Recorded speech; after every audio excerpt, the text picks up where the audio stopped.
So have you ever had the experience where you've said to yourself or to someone else, their narcissistic personalities were created by their trauma. How can I be mad at them? Well, first of all, it isn't quite that simple. This landscape of content about narcissism, which has exponentially grown in the last few years, is increasingly becoming focused on protecting the narcissistic folks and understanding them.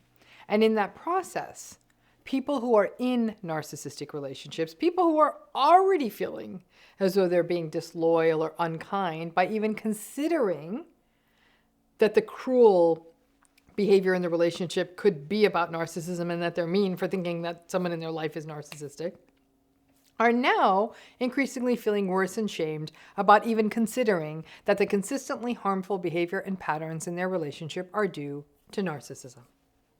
So one thing I keep hearing in these more public forums is that the narcissistic personality is just merely only a post-traumatic state, shaped by trauma and shaped by early life experiences. Part of that's true, it can be, but, and this is the part that the narcissism advocacy community conveniently leaves out, all personalities are shaped by early life experiences and trauma, all of them. The more consistent the traumatic exposure in early life, the clearer the impact. But personality is a very complicated thing and is never shaped by just one thing. And it is difficult to even figure out what the most impactful factors are in shaping a personality, because even those vary by person. So what that means is that, of course, narcissistic personalities can be created by trauma because all personalities potentially can be shaped by trauma. But when we're talking about narcissistic personalities, the grandiose defenses, the need for external validation, the lack of a well-developed core self, which results in an insecure and shame-filled interior that the person kind of keeps at bay by getting the external validation and the grandiosity and the perfectionism and the superficiality. All of that makes sense, right? The narcissistic person's grandiose defenses, in essence, protected them from the sense of powerlessness that early life trauma creates. And also means that overpowering people and controlling people and dominating people, well, that's part of this too. But back to my original point, all personalities are to some degree shaped and formed by early life adversities. So let's think about those agreeable folks out there. I'm sure more than a few of you who are watching this video, you who are empathic, humble, modest, follow the rules. I have no doubt that some of this agreeableness of you is also consistent with the fawn response and also a reflection of the trauma-bonded leftovers, the ultra empathy that comes from having to find the good stuff in emotionally abusive or neglectful parents. But the humility and modesty are part and parcel of being well aware that you need to be good, but not too good or too prideful or competitive with your narcissistic parent. Agreeableness as a personality also reflects some of those modifications that you had to make to the adversities you might have grown up with. And while we're at it, we could make the same argument for the personality conscientiousness, that you overdeveloped a disciplined, perfectionistic, striving personality style, or neuroticism, that sort of negative mood personality. Everything from a person who's sort of low-key sad all the time or anxious. All of these personality styles are shaped by early life exposures. And when a person experiences trauma, by their early life trauma.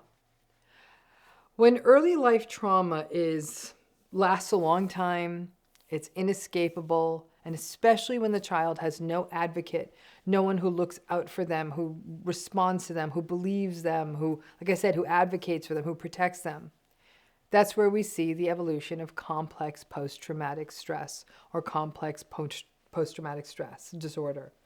It's the post-traumatic presentation that's a byproduct of long-term, what we call relational trauma, which can include all forms of abuse, including neglect and emotional abuse. And underneath that complex trauma, we can see a range of personality styles, including narcissism or agreeableness or conscientiousness or neuroticism or a combination of some of these. Saying that something is someone's behavior or how a person goes through the world is simply a byproduct of trauma does not always excuse the behavior. It may help us understand the behavior, but it doesn't always excuse it. And some of this relates to safety in the moment.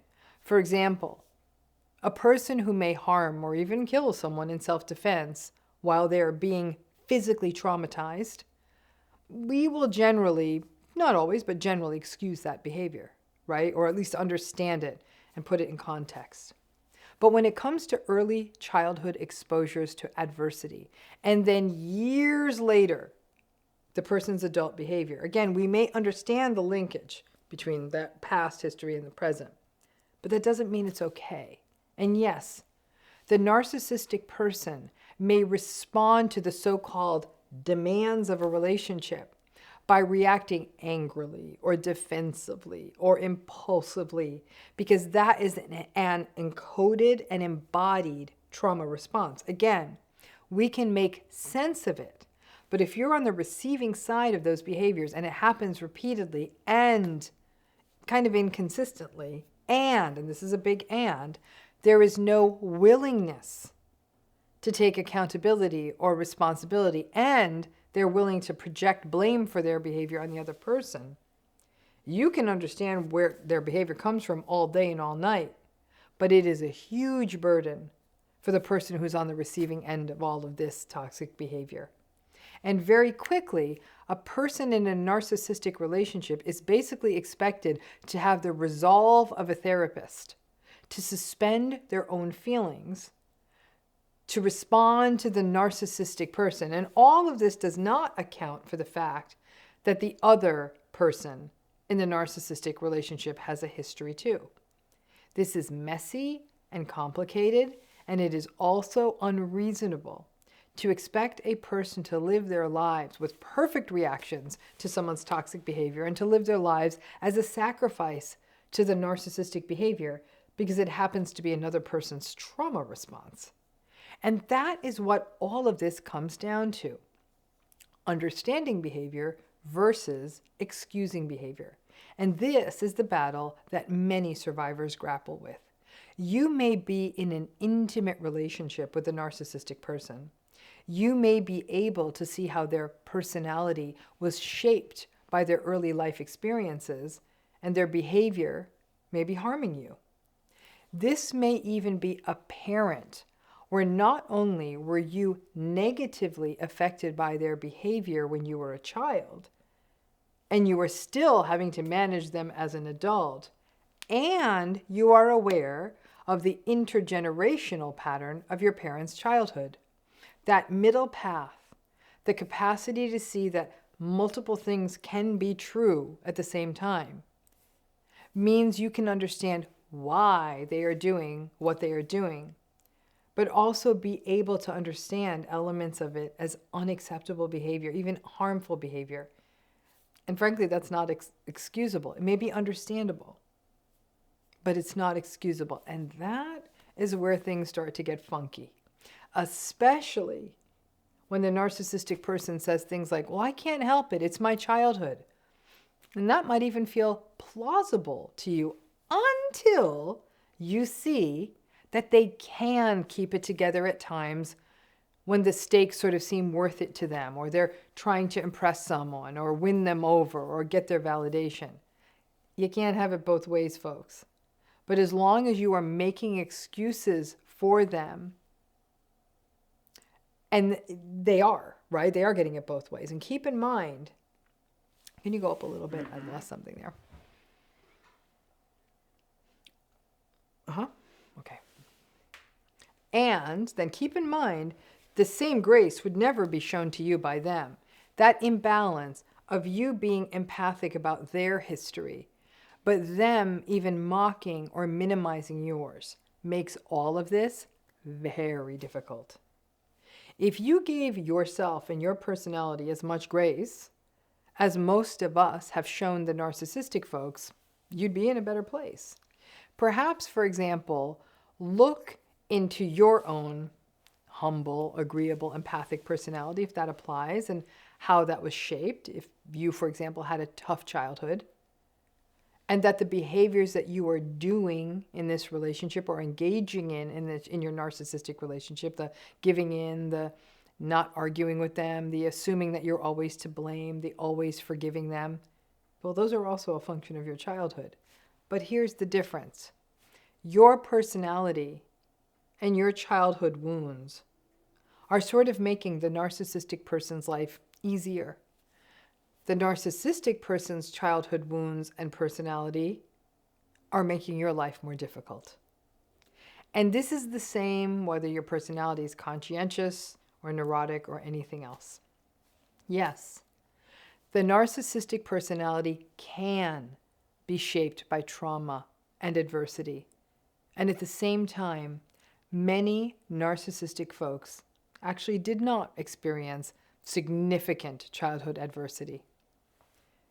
All of our personalities, your, mine, all of them, were shaped by your early experiences too, whether that was characterized by adversity or not. That's the nature of personality development. The tricky thing about adult personality is that nothing is what we call, the word we use is deterministic, meaning there's no guarantees, there's no absolute pathways. In one family, two siblings with the same parents and generally similar conditions can turn out with very different personalities. Even with the same parents, every child, even siblings, have a unique experience.